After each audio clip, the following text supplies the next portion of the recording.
السلام علیکم۔ آپ دیکھ رہے ہیں افسانہ زوال یوٹیوب چینل اور میں ہوں آپ کا افسانہ گو احمد۔ آج کی ویڈیو میں آپ سب کا خوش آمدید۔ آج ہم ایک ایسے سلطان کی داستان سننے جا رہے ہیں جس نے وہ کر دکھایا جو 1000 سال تک کوئی نہ کر سکا۔ یہ افسانہ ہے سلطان محمد فاتح اور قسطنطنیہ کے زوال کا۔ 15ویں صدی تک دنیا کے نقشے پر ایک شہر چمکتا تھا، قسطنطنیہ۔ یہ بائزنطین یعنی رومی سلطنت کا دارالحکومت تھا۔ سمندروں کے درمیان بنا یہ شہر اپنی دیواروں، مضبوط قلعہ بندی اور حکمت عملی کی وجہ سے لافتح سمجھا جاتا تھا۔ مطلب ایسا شہر جسے کوئی فتح نہیں کر سکتا تھا۔ ہزاروں سال تک مسلمان کی فوجیں اس شہر کو فتح کرنے کے خواب دیکھتی رہی، مگر ہر کوشش ناکام رہی۔ ہر سلطان کے دل میں یہ خواہش تھی کہ وہ اس شہر پر اسلام کا پرچم لہرائے، لیکن قسمت نے ان کا ساتھ نہ دیا۔ مگر پھر تاریخ کے صفحات پر ایک نیا نام لکھا گیا، ایک 21 سالہ نوجوان جو صرف تاج اور تخت کا حقدار نہیں تھا بلکہ جذبے، عقل اور ایمان کا پیکر تھا۔ اس کا نام تھا سلطان محمد ٹوپ، اور بعد میں دنیا نے اسے سلطان فاتح کے نام سے یاد کیا۔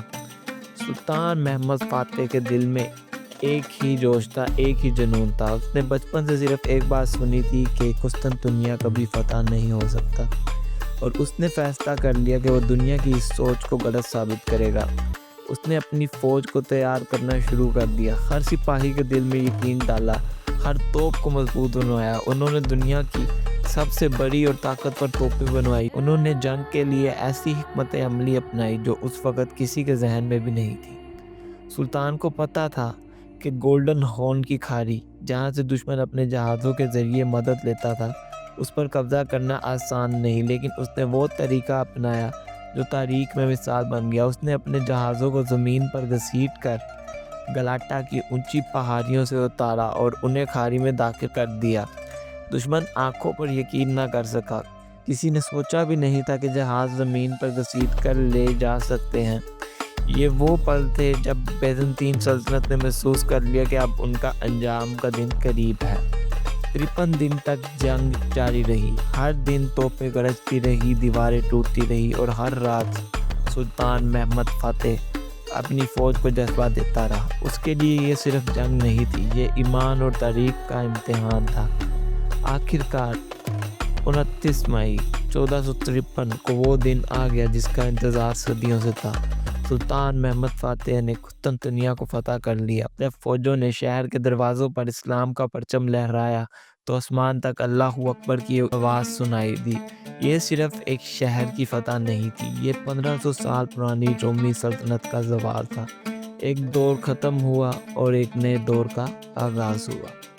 سلطان محمد فاتح نے شہر میں داخل ہوتے ہی ایک مثال قائم کی۔ اس نے حکم دیا کسی کو نقصان نہ پہنچایا جائے، اور جس نے امن مانگ لیا اسے امن دیا گیا۔ اس نے اس شہر کو اسلام کا مرکز بنایا اور ان کا نام رکھا استنبول۔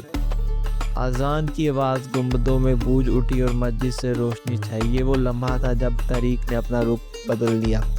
مگر ہر فتح کے ساتھ ذمہ داری بھی بڑھتی ہے۔ عثمانی سلطنت اب اپنی بلندی پر تھی، لیکن اس بلندی کو برقرار رکھنا آسان نہیں تھا۔ اب انہیں اپنی حدود محفوظ رکھنی تھی اور اپنی سیاست اور اندرونی مسائل کو سنبھالنا تھا۔ جو سلطان دنیا کو فتح کر چکا تھا، اسے اب اپنی سلطنت کو مضبوط کرنا تھا۔ سلطان محمد فاتح کا عروج قسطنطنیہ کے زوال کی بنیاد بنا۔ اس نے دنیا کو دکھایا کہ ایمان، جذبہ اور علم مل کر ناممکن کو ممکن بنا سکتے ہیں۔ لیکن تاریخ کا ایک اصول ہے، ہر بلندی کے ساتھ زوال کا سلسلہ ضرور ہوتا ہے۔ اگلے کچھ ہی صدیوں میں عثمانی سلطنت بھی اسی قانون کا شکار ہوئی۔ جو امپائر آسمان کو چھو رہی تھی، وہ دھیرے دھیرے اپنے زوال کی طرف بڑھنے لگی۔ سلطان محمد فاتح نے اپنے ارادے، ہمت اور ایمان سے اسلام کو نئی روشنی دی، لیکن وقت گزر گیا، دور بدل گیا اور تاریخ نے نئی کہانی لکھی۔ آج ہم سلطان محمد فاتح کے ذریعے یہ سیکھتے ہیں کہ اگر ارادہ مضبوط ہو تو دنیا کا کوئی قلعہ، کوئی دیوار اور کوئی طاقت ہمیں روک نہیں سکتی۔ لیکن ہر عروج کے بعد ایک امتحان ہوتا ہے، اور وہی امتحان تاریخ کو بدل کر رکھ دیتا ہے۔ اگلے افسانے میں ہم ایک ایسے مسلمان کی کہانی سنیں گے جس نے زمین کی حدودوں کو پار کر کے آسمان تک کا سفر طے کیا اور سب سے پہلے انسان کو آسمان پہ اڑنے کا کنسیپٹ اس دنیا میں متعارف کروایا۔ تب تک کے لیے افسانہ زوال دیکھتے رہیے۔ اللہ حافظ۔